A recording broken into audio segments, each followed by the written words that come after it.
Nosso objetivo aqui não é aprofundar o Estatuto, mas analisar alguns pontos muito específicos que possa contribuir para o entendimento do que trata o Estatuto do Idoso em relação à saúde.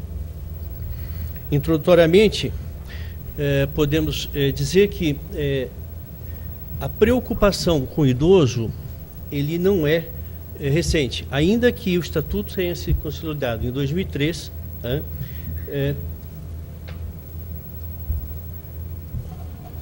em 1916, quando do novo Código Civil, já havia uma preocupação com o idoso, aonde se estabelecia no artigo 258, que tratava do regime de bens, no parágrafo único, dizendo ser um regime obrigatório a separação de bens do casamento, do maior de 60 anos e da maior de 50 anos. Em 2002, com o novo Código Civil, ele mantém essa preocupação, mas aí já toma um cuidado. Ele estabelece que a pessoa, a obrigatoriedade da separação da pessoa maior de 60 anos.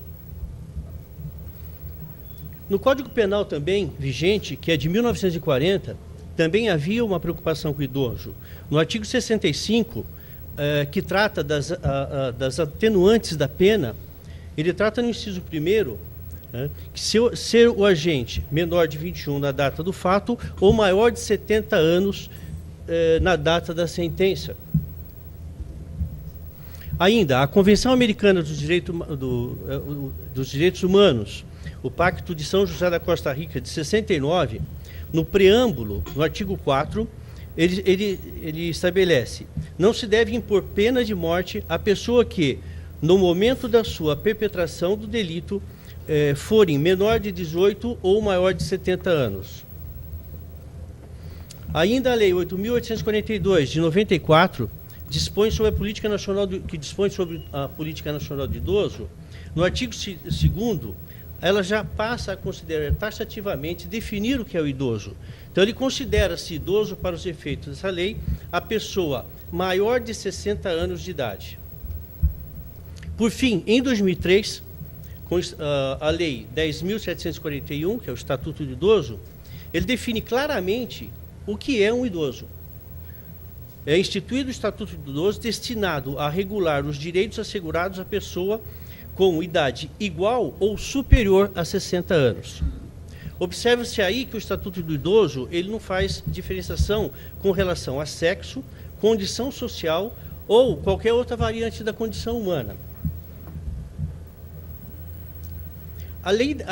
O Estatuto do Idoso, como foi dito pelo colega Luciano, é uma norma de ordem pública e ela está calcada, ela é uma consolidação das leis presentes. Como podemos ver, ela estabelece que o idoso ele goza de todos os direitos fundamentais inerentes à pessoa humana: a preservação da saúde física e mental, o seu aperfeiçoamento moral, intelectual, espiritual, social e condição da liberdade e dignidade. Todos esses direitos estão previstos na Constituição Federal. Como podemos ver, a saúde está prevista no artigo 196 da Constituição Federal. A saúde é direito de todos e o acesso é universal e igualitário. A moral e intelectual, no artigo 6º, são direitos sociais à saúde, alimentação, trabalho, moradia, lazer, segurança, previdência social. Ainda, a cultura e lazer está previsto na Declaração Universal de Direitos Humanos, aprovada na ONU, no artigo 27. Toda pessoa tem direito a tomar parte livremente da vida cultural da comunidade e fruir artes e participação no progresso científico e nos benefícios que deste resultam. A dignidade também, previsto no artigo 1º da Constituição Federal, tem como fundamentos, no inciso 3º, a dignidade da pessoa humana. Enfim, Se todos esses direitos estão previstos na Constituição, então fica essa pergunta: qual a necessidade de garantias contra o processo de discriminação ao idoso se todos são iguais perante a lei? A Constituição Federal, no artigo 3º, ela estabelece: constitui objetivos fundamentais da República Federativa do Brasil promover o bem de todos, sem preconceito de origem, raça, sexo, cor, idade e quaisquer outras de discriminação. Por fim, então, qual é o objetivo do Estatuto, se tudo já estava previsto, né? Na verdade, as disposições gerais do Estatuto indicam a via a ser trilhada pelas disposições especiais, que, por sua vez, nas disposições especiais, a proteção integral do idoso é tratada nos detalhes, ou seja, o Estatuto vem a detalhar, a especificar como deve ser tratado essas questões que já estão previstas na Constituição Federal ou em outras leis complementares. Não vamos aqui estudar profundamente o Estatuto do Idoso. Na verdade, a nossa ideia aqui é fazer uma análise do artigo 15 do Estatuto do Idoso. Então, somente o artigo 15 é que trata da atenção integral à saúde do idoso, o acesso universal e igualitário, prevenção, promoção, proteção e recuperação da saúde. O parágrafo 1º, ele trata da prevenção e a manutenção da saúde do idoso, que serão efetivados por meio de cadastramento da população idosa em base territorial. O que é isto, né? Qual a interpretação desse inciso? Na verdade, quando se fala de cadastrar a população, não se está falando exclusivamente de levantar dados estatísticos da população. Não, ao contrário, a amplitude disso é muito maior. O que se busca é buscar os dramas e as inquietudes do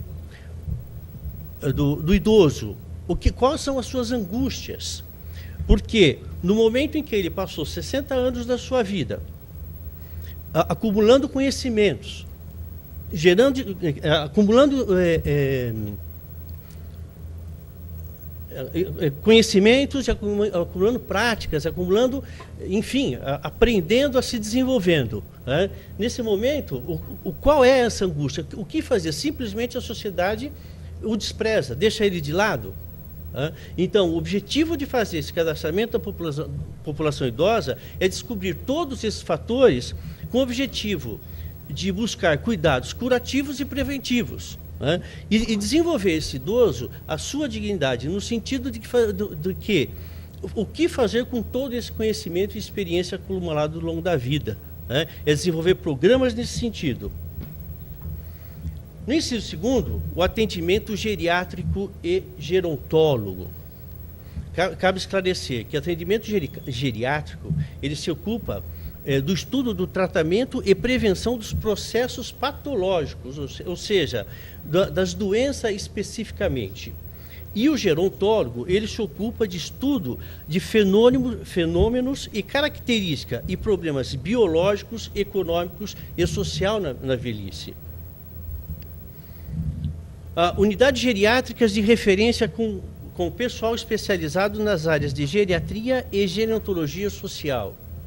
Essa entrada do idoso nesse sistema, se não tiver essas unidades com pessoas especializadas, não adianta você desenvolver programas e mais programas, que no papel fica muito bonito. Mas se o idoso não tiver acesso através de unidades estrategicamente distribuídas, geograficamente distribuídas, o idoso não consegue acessar, ela vai ficar só no papel. Atendimento domiciliar. O atendimento domiciliar, ele tem dois viés. O viés do paciente que está internado e que precisa ir para casa. Muitas vezes esse paciente fica em um hospital muito tempo, correndo risco de uma infecção hospitalar ou de qualquer outro tipo de problema, quando poderia estar sendo tratado em casa. Porém, ele não está em condição de alta, porque ele precisa de cuidado. Então, que estabelece que tenha um atendimento domiciliar para ele, que tenha uma estrutura de atendimento domiciliar para esse paciente. E tem outro viés, que é o paciente que está em casa e tem dificuldade de se locomover. Então, ele precisa dessa assistência. Inclusive, há que se falar que o atendimento domiciliar ele está previsto na Constituição Federal, no artigo 230, parágrafo 1º, e diz o seguinte: os programas de amparo ao idoso serão executados preferencialmente em seus lares. O inciso 5º trata da reabilitação. A reabilitação nada mais é do que a reinclusão desse idoso dentro da sociedade. Porque, normalmente, ele fica, após uma doença que fique com sequelas graves, ele precisa ser tratado. E se ele não tiver acesso a esse tratamento, quem já teve essa experiência em casa, quem já passou por isso, sabe quanto custa ter um fisioterapeuta, um fonoaudiólogo ou um psicólogo que dê orientação para esse idoso. É muito oneroso. Então, e ele precisa ter esta garantia, que também, por sua vez, está previsto na Constituição Federal, né? De uma forma genérica que inclui a todos, que inclui idoso. Quando ela diz assim: assistência social será prestada a quem dela necessitar, independente de contribuição da Seguridade Social, e tem por objetivo a habilitação e reabilitação de pessoas portadoras de deficiência e a promoção de sua integração na vida da comunidade. Parágrafo 2º, ele trata da gratuidade do medicamento, que foi bem abordado pelo colega Luciano. Hoje, o idoso, ele tem, o doente em geral tem acesso a medicamento? Tem, ele tem acesso. Mas ele tem acesso a medicamento básico. Mas quando o paciente idoso, que é o que mais precisa, que tem as doenças mais graves e precisam de medicamentos, de última geração, esse ele não tem acesso. Esse ele não consegue acessar senão via judiciário. Ele tem que se recorrer do judiciário para poder acessar aquele medicamento. Especialmente os de uso continuado, inclusive prótese e órtese, né? Que hoje são negados tanto pelo poder público quanto pela assistência privada. Aqui nós vamos deter um pouco mais de tempo, que é o parágrafo 3º, que é o foco da nossa discussão. É vedada a discriminação do idoso nos planos de saúde pela cobrança de valores diferenciados em razão da idade. Quando falamos que é vedado pela cobrança de valores, nós temos que entender a abrangência, né, dessa discriminação. Nós temos que dar uma atenção ampla para essa discriminação, não é só com relação aos valores. Porque, pelo princípio da isonomia da Constituição Federal, todos são iguais perante a lei. A Lei 8.842, que estabelece Política Nacional de Idoso, no seu artigo 3º, estabelece: o Estatuto estabelece o idoso não deve sofrer discriminação de qualquer natureza. E, por fim, o Estatuto do Idoso proíbe a aplicação de reajuste por mudanças de faixa etária. Do que nós vamos falar? A questão dos reajustes, que hoje tem sido o grande problema dos idosos. Como disse o colega, o doutor Luciano, apenas 7% da população que detém um plano de saúde são idosos. E por que isso? Simplesmente porque não pode pagar. O plano vai ficando tão caro, que ele não pode pagar. No momento em que ele mais precisa, é a hora que ele vai usar seu plano de saúde, é a hora que ele tende a ficar mais doente, que ele mais precisa, é o momento em que ele está aposentado, ele tem os seus rendimentos diminuídos drasticamente, e é o momento em que o plano de saúde aumenta brutalmente. E para isto, a lei buscou alguns recursos de proteção. E existe aí, apesar de algumas da súmula da súmula 91, ter uma prévia definição, já está simulado, acho que isso é uma tendência que a normatizar esta questão, mas a discussão é ampla com relação à questão do reajuste. Por quê? Os contratos de planos de saúde, você tem 3 situações. Uma situação que antecede a Lei 9656, de 99. Tem uma falha no numeral 1999. A partir de 2 de janeiro, até 2 de janeiro de 99, esses contratos não havia nenhum tipo de regulamentação. Como o plano de saúde é um contrato de adesão, cada plano de saúde definia os seus contratos, definiam a sua forma de reajuste, uns com faixa etárias, outros não, sem faixa etária, e os mais variados índices de reajuste. Então, essa é uma situação, e ainda temos muitos contratos nessa condição que não são regulamentados. A partir da Lei 9656, de 2 de janeiro de 99, os contratos passaram a ser regulamentados pela Agência Nacional de Saúde. E aí aparece o primeiro modelo de reajuste por faixa etária. E os contratos firmados a partir de janeiro de 2004, que já tem a questão do idoso e a proibição, como diz no artigo,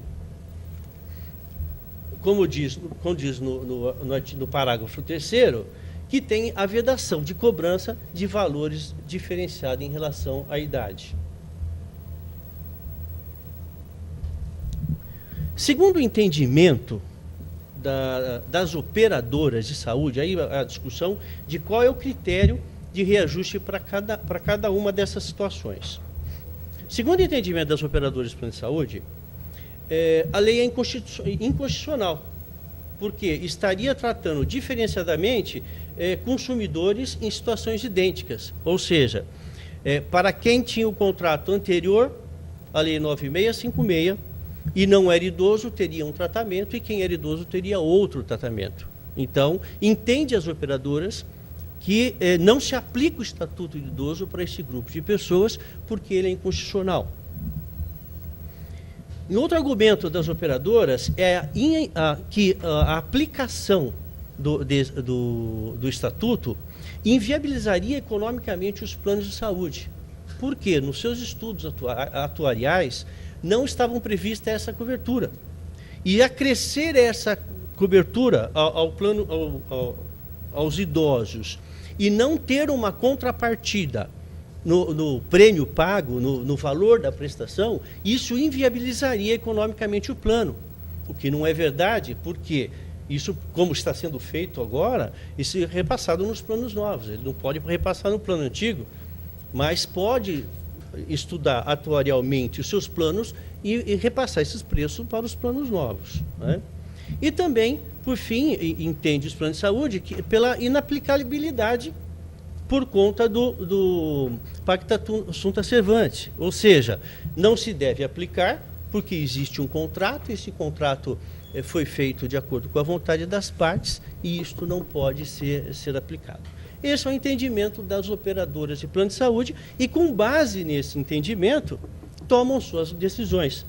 E rotineiramente nós vemos aí na televisão, vemos aí nos veículos de comunicação, que o plano de saúde do idoso aumentou 50%, 60%, até 70%, né? Ou algo superior a isso. Em contrapartida, nós temos o entendimento da Agência Nacional de Saúde. A agência entende que os contratos anteriores à Lei 9656, que eles não têm regulamentação, dispondo sobre as idades e os percentuais de reajuste. Porque antes, como não era regulamentado, tinha muito pouca, não havia nenhuma regulamentação de sentido, né? Então, a agência entende que, nesses casos, aplica-se a regra geral, desde que haja previsão expressa no contrato quanto à faixa etária e percentual. Ou seja, se o contrato é antigo, mas tem previsão de faixa etária e aumento percentual por faixa etária, então ele entende que é cabível o reajuste, né? E entende ainda a ANS que, na ausência de previsão legal, cabe a ela arbitrar um reajuste por faixa etária. Ela se dá esse direito de, na dúvida, se houver qualquer descompensação do plano, ela estaria arbitrando um reajuste por faixa etária.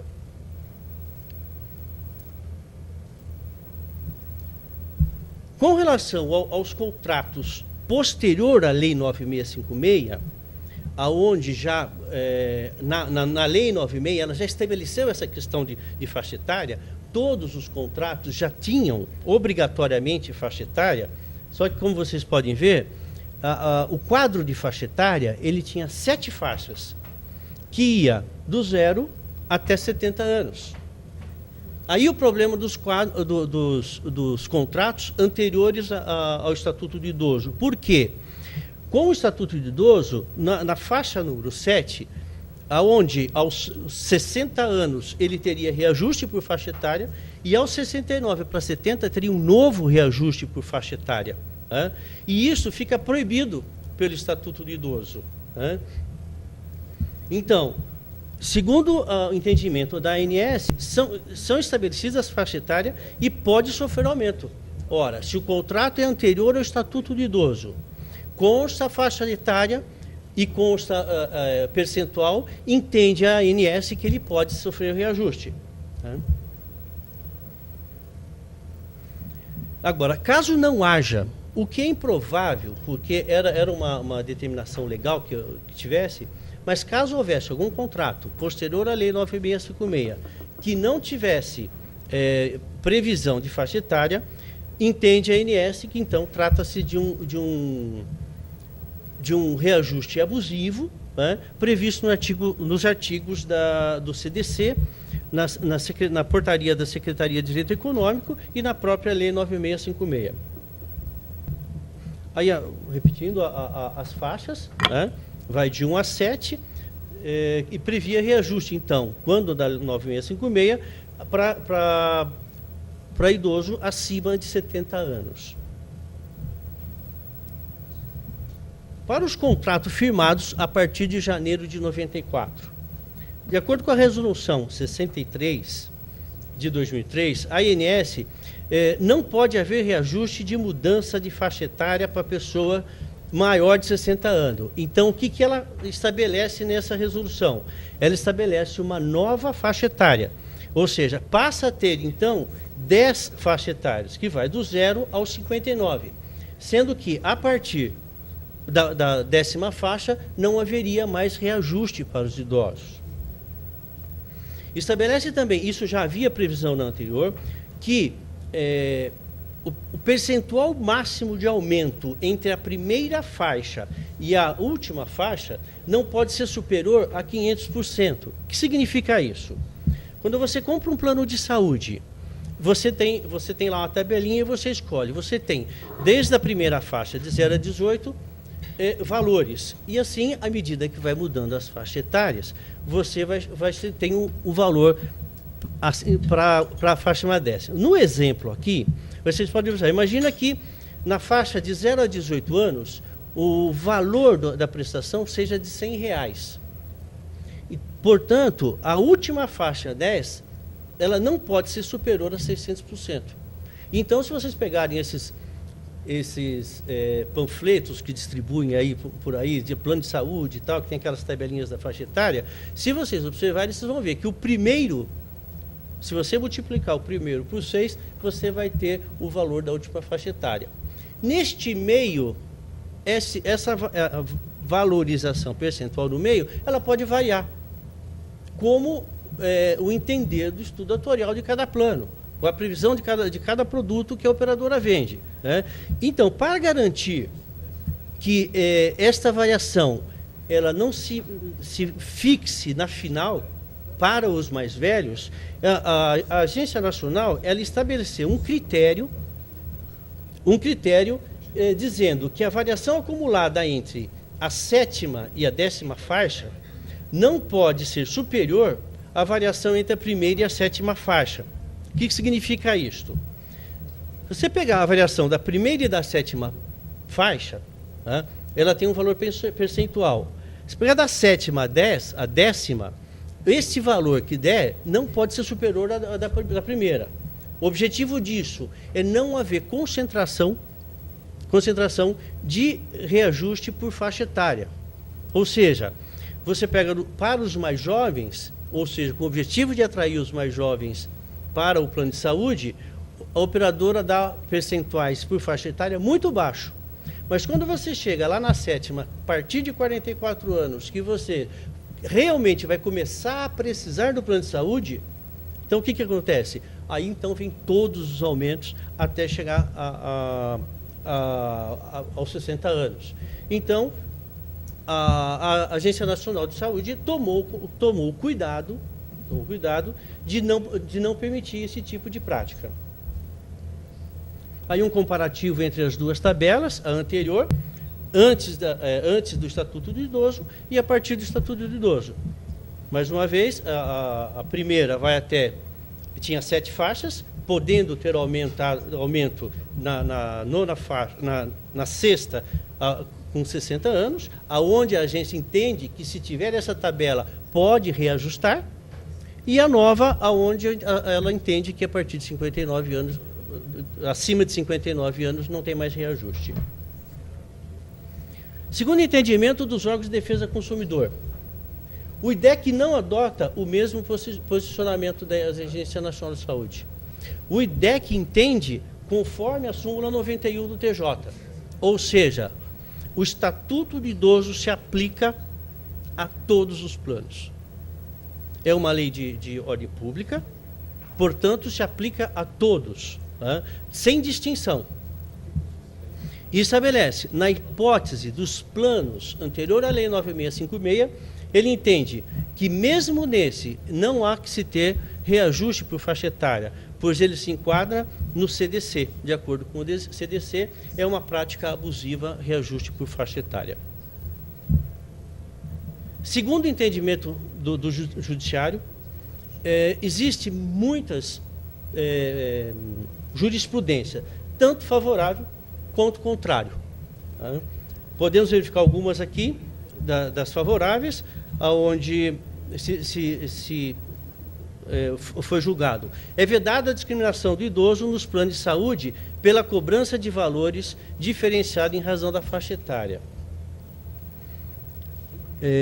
Outra, considera-se abusivo reajuste que desrespeitar os limites legais ou que onere de modo a colocar o consumo do idoso. E assim por diante, mais decisões favoráveis aqui. É nula de pleno direito por abusiva e por não redigida de forma clara e destacada a cláusula em contrato de plano de saúde. Mais uma favorável, a aplicação do parágrafo 3º do artigo 15º do Estatuto do Idoso, e também vamos encontrar jurisprudência desfavorável. Né? Então, aí várias, só para... Estamos com o tempo já esgotando, mas temos várias jurisprudências, não precisamos, elas estão disponíveis aí para todos. Né? Então, e por fim, para finalizar o artigo 5º, né, no parágrafo 4º, ele estabelece que os idosos portadores de deficiência ou limitação incapacitante terão atendimento especializado nos termos da lei. Essa é uma outra discussão também ampla, assim, para a definição, o que é um portador de doença, qual é o limite dos portadores de doença. Né? Então, isso seria uma outra discussão que a gente poderia fazer aí para frente e se aprofundar muito sobre o assunto. Tem literatura forte sobre isso, tem legislação assim, farta sobre o assunto. Portanto, era isso que eu queria dizer. Se ficou alguma dúvida, eu tenho o meu e-mail, meus contatos, e eu fico à disposição para respondê-las todas que tiverem interesse. Muito obrigado.